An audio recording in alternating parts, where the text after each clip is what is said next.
여러분, 23년 새해가 밝았습니다.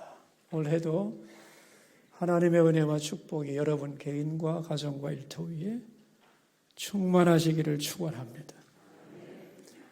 아라비아의 로렌스라고 하는 영화의 실제 주인공으로 유명하게 된 토마스 로렌스는 영국의 학자이며 군인이며 저술가였습니다. 국제연맹을 탄생시킨 파리 평화회담 때 그의 임무는 무엇이었는가 하면은 아랍의 대표들과 서방 외교관들을 연결하는 일이었습니다. 그는 아랍 대표들을 프랑스 최고의 호텔로 모시고 그들을 안내해서 파리 구경을 시켜주었는데 아랍 대표들은 루브르 박물관이나 에펠탑에는 전혀 관심이 없었고 그들이 놀라고 감동받은 것은 호텔의 목욕탕이었습니다. 사막의 물이 얼마나 귀합니까? 그런데 호텔 목욕탕을 가보니 물이 콸콸콸콸 꼭지만 틀면 나오는 겁니다. 그걸 보고 아랍 대표들은 놀랐습니다. 그거 참 신기하다. 근데 며칠 후에 회담이 진행 중인데 갑자기 호텔에서 연락이 왔습니다. 큰일 났습니다. 지금 아랍 대표 중 일부가 호텔 목욕탕을 뜯어내고 있습니다. 놀라서 달려가서 아니 뭘 하고 있느냐고 물었더니만 그 아랍 대표들은 웃으면서 걱정하지 마시오. 돈은 얼마든지 낼 테니까 우리가 원하는 것은 이 목욕탕을 뜯어서 우리나라로 가져가는 겁니다. 이 목욕탕만 가지고 가면 물이 쾅쾅 나올 테니 사막도 살만해지지 않겠습니까? 자기들의 기대감을 표현했습니다. 참 기가 막혔지만 마음을 가라앉히고 차분하게 설명을 했습니다. 아무리 목욕탕을 가지고 가도 소용없습니다. 수원지와 연결된 파이프가 없으면 목욕탕 자체는 소용이 없는 겁니다. 그림을 그려가며 설명해서 겨우 설득을 했다고 합니다. 여러분, 목욕탕을 사막에 가져다 둔다고 물이 나올까요? 물 근원과 연결되어 있지 않으면 아무리 목욕탕을 통째로 갖다 놔도 물은 한 방울도 나오지 않는 것입니다. 새해가 되었습니다. 우리는 새해에 대한 기대가 많고 복된 새해가 되기를 기대하고 다른 사람들에게도 그런 새해가 되라고 복을 빕니다마는 새해가 되었다고 달라지는 것은 하나도 없습니다. 사람도 어제 그 사람이고요. 환경도 어제와 똑같습니다. 사실은 보이는 모든 만물의 질서는 시간이 흐르면 흐를수록 더 낡아지고 쇠퇴하고 나빠지게 되어 있는 겁니다. 그러나 이러한 나쁜 변화만 있는 것은 아니죠. 반대로 역설적으로 더 놀라운 거슬러 올라가는 그런 변화도 있는 겁니다. 그 변화는 바로 정신적인 변화이고 영적인 변화인 거죠. 그러므로 새해가 진정한 새해가 되기 위해서는 우리 생각이 변해야 되고 우리의 신앙과 믿음의 자세가 변해야만 하는 겁니다. 그래서 오늘 본문은 어떻게 해야 새로운 미래를 맞이할 수 있는가? 어떻게 하면 어려운 환경을 뚫고 소망을 가지고 미래를 향해 걸어갈 수 있는가? 더 나아가서 환경의 지배를 받지 않고 환경의 지배자가 되는 방법은 뭔가? 여기에 대하여 말씀하고 있는 겁니다. 먼저 우리가 미래에 대하여 알아야 될 것은 나의 미래가 아주 밝다는 것을 믿어야 합니다. 왜냐하면 하나님의 역사를 그러한 방향으로 인도하기 때문입니다. 그게 12장 1절 말씀인데 같이 읽겠습니다.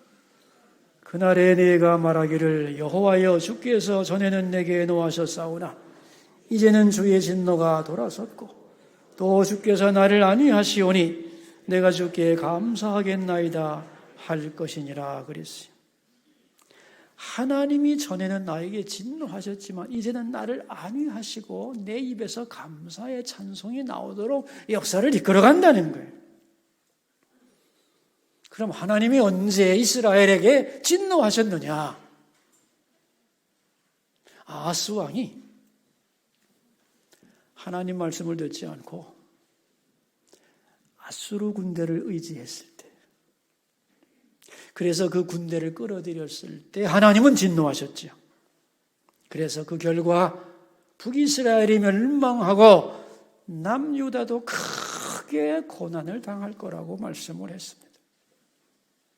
그런데 우리가 지난주에 봤습니다마는 이사야 10장을 보면은 아수르가 자기 임무가 진노의 막대기인데 그 일을 잘 감당하라고 하나님이 능력을 줬더니 자기 힘으로 강해진 줄 알고 교만해지는 걸 보고 하나님이 네 사명이 끝나면 꺾어버릴 거야.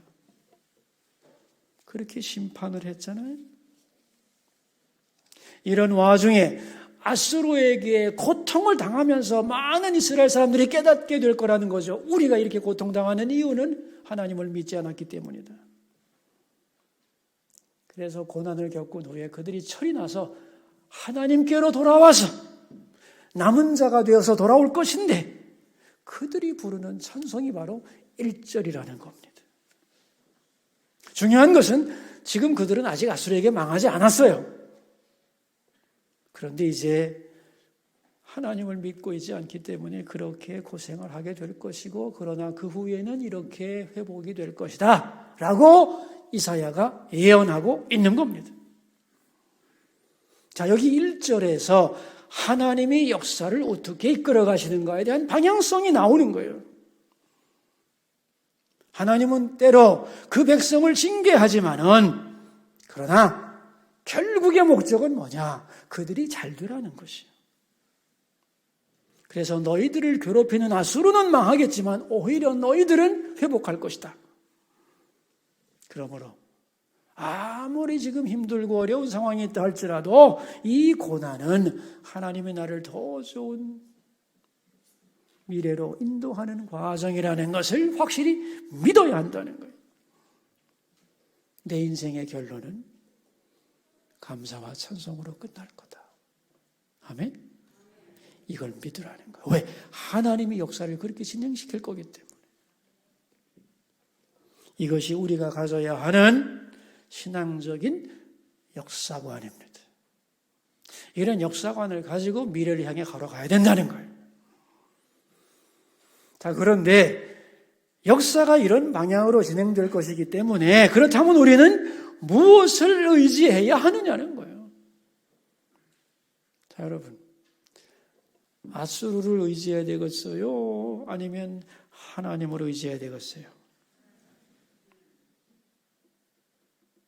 잘 대답하세요. 지금 아하스 앞에는 두 가지가 있는 거예요. 적들이 쳐들어온 현실, 전쟁이라는 현실과 보이지 않는 하나님의 말씀 두 가지가 있는 거예요. 보이는 전쟁과 보이지 않는 하나님, 이 둘 중에서 너희들은 어느 것을 더 사실로 믿고 붙잡고 거기에 마음을 두느냐는 거예요. 둘 중에 어느 것이 너희들에게는 실제라고 느껴지느냐는 거예요. 둘 중에 어느 것을 너희들의 마음이 붙잡아야 되느냐고 묻는 거예요. 그런데 육신을 가진 인간은 눈에 보이는 것에 마음을 두기가 쉬운 거예요. 예를 들어 볼게요, 여러분. 다윗과 골리앗 이야기를 아시죠? 그죠? 블레셋에 골리앗이라고 하는 엄청난 장수가 등장을 했습니다. 딱 보니까 싸움이 안 돼. 그래서 이스라엘 군대는 하나님의 군대였지만 그들 눈에는 하나님이 보이지를 않았습니다. 보이는 골리앗만 보이는 거예요. 하나님과 골리앗이라고 하는 두 존재 앞에서 그들은 하나님을 보지를 못하고 골리앗의 마음을 빼앗긴 거예요. 그러다 보니 골리앗이 커 보이고 두려워 보였고 그래서 골리앗 앞에서 절대로 이길 수 없다고 주저앉게 된 거예요. 그러나 다윗에게는 그렇지 않았어요. 다윗은 골리앗과 하나님 사이에서 하나님께 마음을 둡니다. 그의 마음을 하나님으로 채우는 거예요. 그래서 하나님의 눈으로 보니까 골리앗이 어떻게 보였느냐?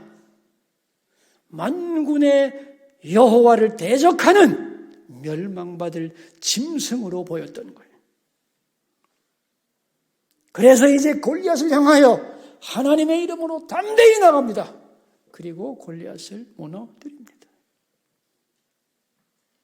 여러분, 이것이 임마누엘 신앙입니다. 골리앗이 아니라 하나님을 바라보는 것.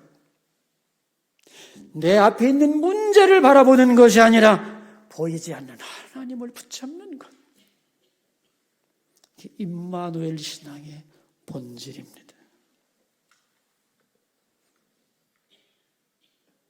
이 절 말씀을 볼까요? 보라, 하나님은 나의 구원이시라.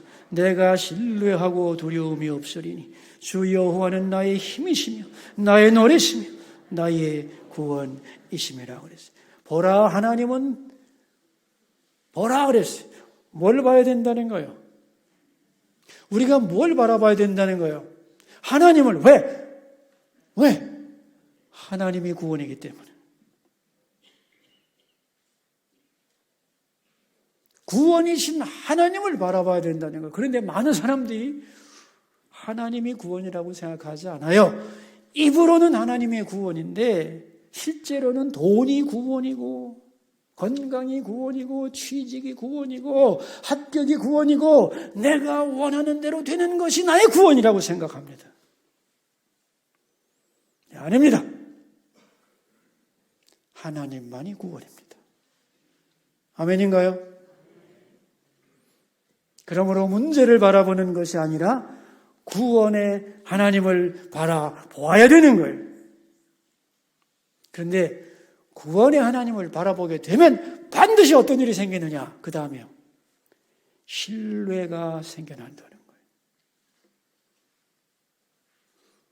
그리고 신뢰가 생겨날 때에 두려움이 없어지는 거예요. 여러분, 이 메커니즘을 이해하기를 바랍니다. 구원의 하나님을 바라볼 때 뭐가 생긴다고요? 신뢰가 생겨나고 그 신뢰가 생길 때 어떻게 된다고요?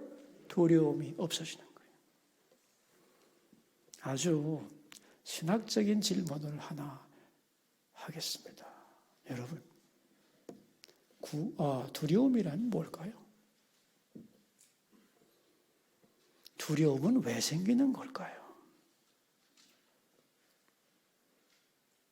두려움이라고 하는 것은 어떤 실체가 있는 게 아닙니다. 우리 마음은 하나님을 담을 수 있을 만큼 엄청나게 큰 겁니다. 그런데 그 큰 공간이 텅 비어 있을 때 그 텅 비어 있는 느낌이 두려움으로 인식되는 거예요. 왜냐하면 그 속에 뭐가 들어올지 모르기 때문에. 그러니까 하나님이 없는 텅 빈 마음, 그 텅 빈 공간이 두려움의 근원인 겁니다. 그런데 두려움은 계속 두려움이라는 자체로 있는 것이 아니고 계속 다른 형태로 모습을 바꾸게 되어 있습니다. 예를 들어보죠. 자, 내가 실직을 했습니다. 직장에서 쫓겨났어요. 그런데 이 실직 자체는 두려운 게 아닙니다. 변화일 뿐이지. 그런데 내 마음속에 두려움이 있을 때 두려움이 실직을 하는 것과 결합을 해서 내가 실직 때문에 두려운 것이다라고 포장하게 돼 있어요. 자, 내가 병이 들었어요. 이 질병 자체는 두려운 게 아닙니다. 고치면 되는 거예요.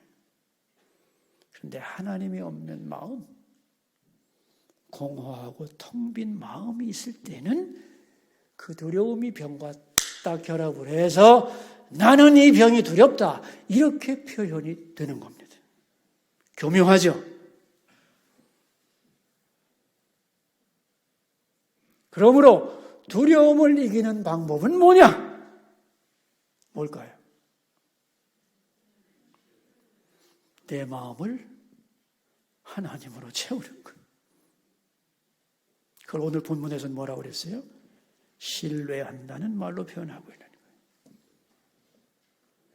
그래서 내가 하나님을 신뢰하게 되면 상황이 어떻든지 병이 들든지 실직을 하든지 사업이 어렵든지 두려움에 빠지지 않을 수 있는 겁니다. 사실은 그대로라 할지라도 두려움의 노예가 되지 않는 것이에요. 그러니까 두려움의 본질은 하나님이 없는 빈 마음이다. 아멘. 이걸 분명하게 기억하기를 바랍니다. 그러므로 만약에 여러분이 뭐 때문에 두려워진다면 나는 이것 때문에 지금 두려워 이렇게 말하면 속는 겁니다. 두려움이 딱 느껴지면 이렇게 말해야 됩니다. 지금 내 마음이 하나님을 바라보고 있지 않구나. 하나님으로 내 마음을 채우지 않고 있구나. 이렇게 깨닫고 하나님, 제가 두렵습니다. 그러므로 하나님을 바라보게 하시고 하나님으로 내 마음을 채우게 하시고 하나님을 신뢰하게 하시옵소서. 그래서 문제는 그대로 있을지라도 두려워하지 않게 하소서. 아멘. 이렇게 기도해야 되는 거예요. 그래서 하나님을 바라보면 어떻게 된다고 했느냐? 2절 끝에 주 여호와는 나의 힘이시며 나의 노래시며 나의 구원이시다. 하나님을 신뢰하고 바라보면 두려워하지 않고 오히려 하나님으로부터 힘을 얻고 이제는 내 입에서 뭐가 나온다? 노래가 나올 수 있다는 거예요.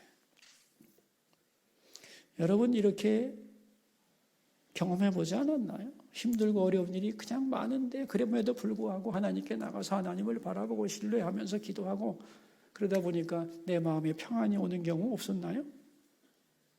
문제는 그대로 있는데 내 입에서 찬송이 나온 적이 없나요? 있죠? 내 앞길 멀고 험해도 나 주님만 따라가리. 앞길이 멀고 험한 것 현실이 있어도 찬송이 나오는 거예요. 왜? 주 여호와는 나의 힘이시며 나의 노래이기 때문에 그 구원의 하나님을 신뢰할 때 두려움이 없어지고 노래가 나오는 것이. 여러분 우리는 문제가 해결되면 그게 구원이라고 생각하는데 아니에요. 하나님 자체가 구원이에요. 그래서 문제를 내려놓고 하나님을 바라볼 때에 즉 우리 마음이 임마누엘의 신앙을 가지게 될 때에 내 마음이 구원을 맛보게 되는 것이고 내 마음이 구원을 맛보았을 때 내 삶도 구원이 되는 거예요. 문제가 해결이 된다는 거예요. 예를 들면 많은 분들이 이런 착각을 해요.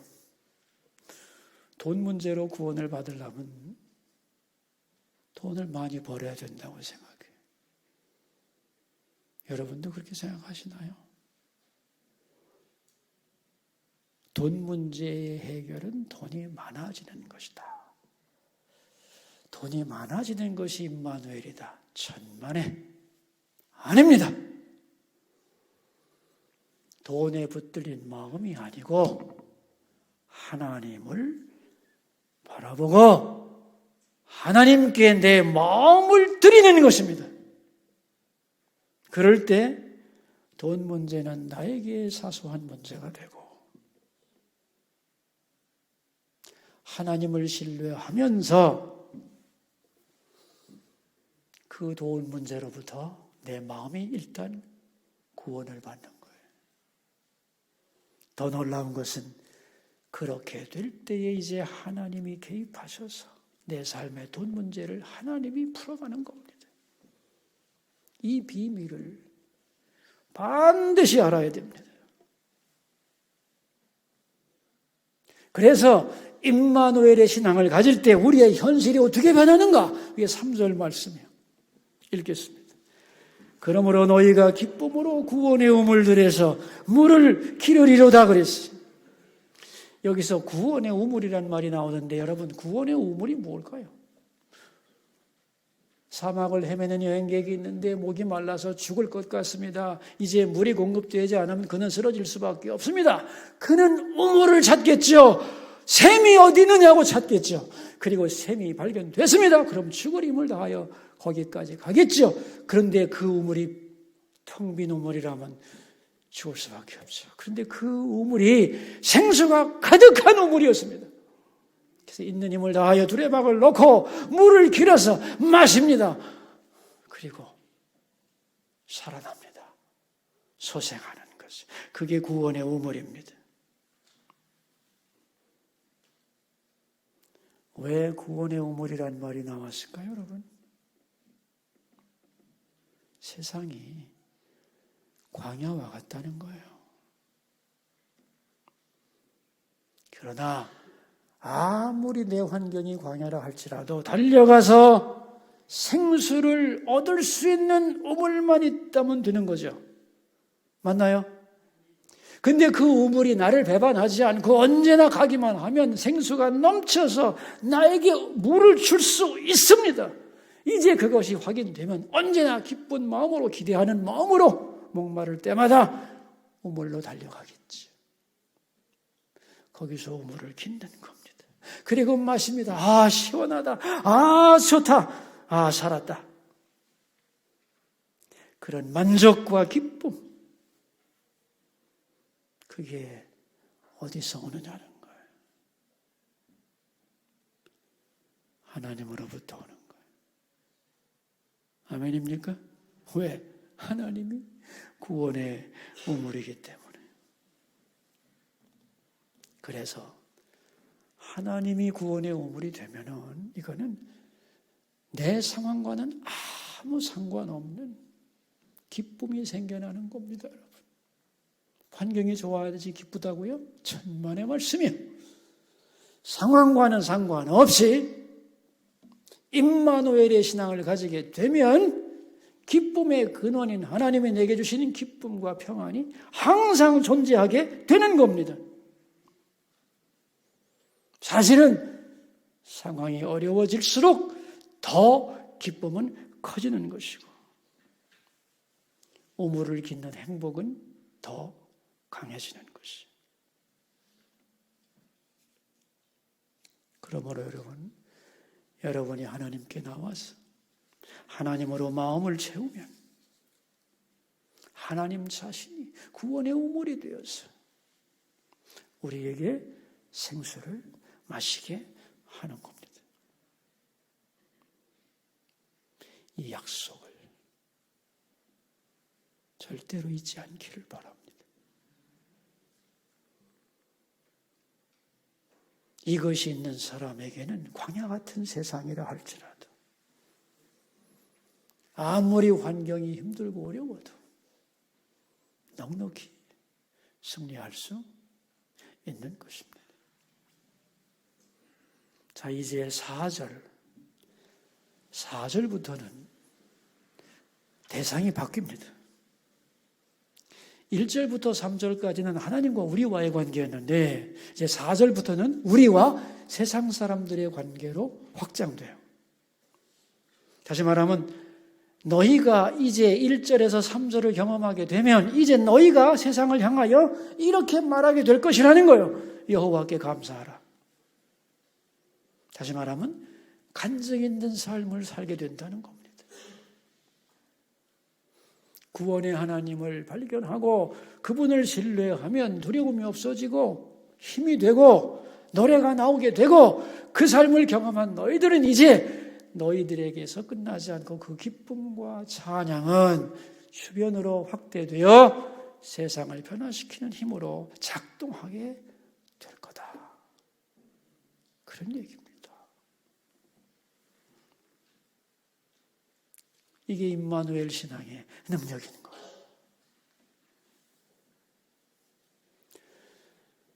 여러분, 요한복음 7장에 보면 예수님이 유명한 말을 합니다.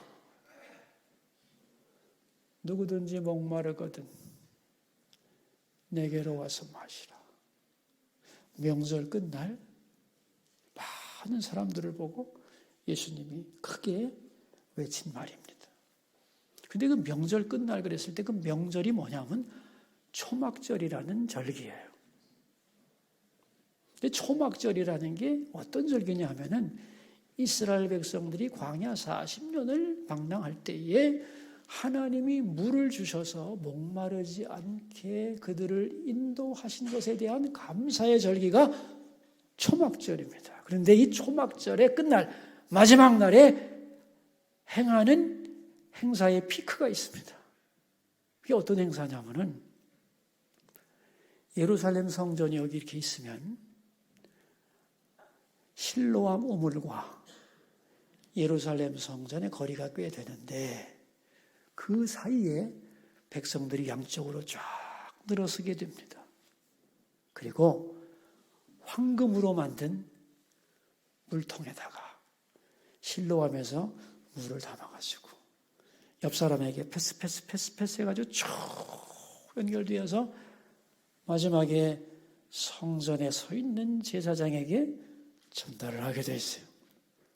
그럼 그것을 마지막으로 전달받은 제사장은 그 금항아리에 담긴 우물물을 성전 제단에 부으면서 성경을 낭독합니다. 그때 낭독하는 성경 구절이 이사야 12장 3절입니다. 3절. 그러므로 너희가 기쁨으로 구원의 우물들에서 물을 기르리로다. 그렇게 말씀이 떨어질 때에 백성들은 아멘 아멘 아멘 하면서 나뭇가지를 흔드는 것이 마지막 피크의 행사입니다. 그걸 보면서 예수님이 누구든지 목마르거든 내게로 와서 마시라고 외친 겁니다. 그러니까 그 순간은 물이 없는 순간이 아니에요. 물이 차고 넘치는 순간에 예수님은 목마른 사람은 내게로 와서 마시라고 했다. 왜 예수님은 하필이면 그 타이밍에 그 말씀을 하셨을까요? 네? 왜 그 시간에 그 말씀을 하셨을까요? 물이 가장 흔한 순간에, 물이 넘치는 순간에 목마르거든 내게로 와서 마시라. 그 이유가 뭘까요?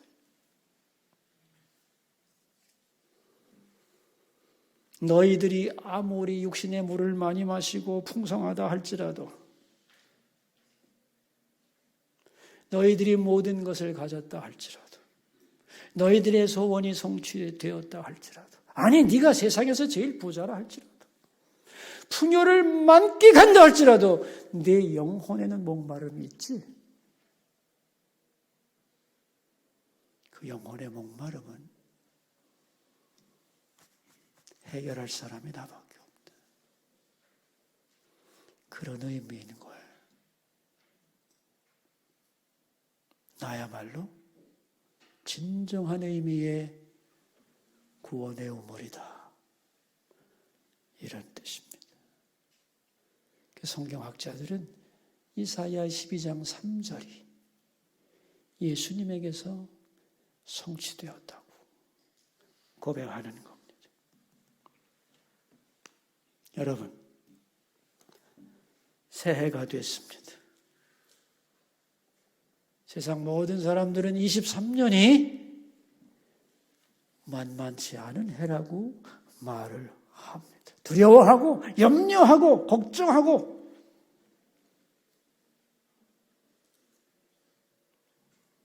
비관적인 전망을 내놓죠.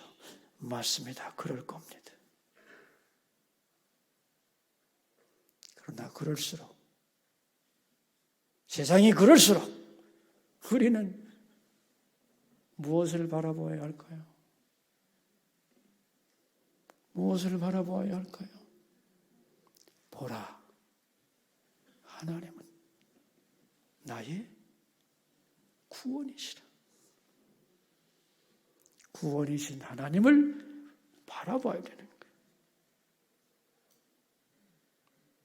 그리고 그 샘으로 나가서 우물을 길어야 하는 거예요. 이게 우리에게 주시는 약속입니다.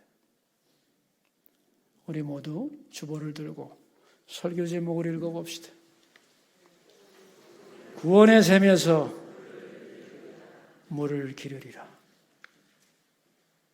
올 한 해 두려워하지 말고 낙심하지 말고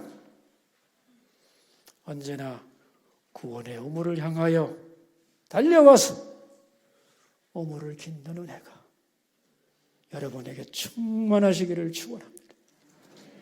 기도하겠습니다. 우리 한 가지 기도 제목을 가지고 주님 앞으로 나가겠습니다. 구원의 하나님을 바라보면서 기뻐하며 구원의 우물에서 물을 깃는 한 해가 되게 해주소서. 기도하겠습니다.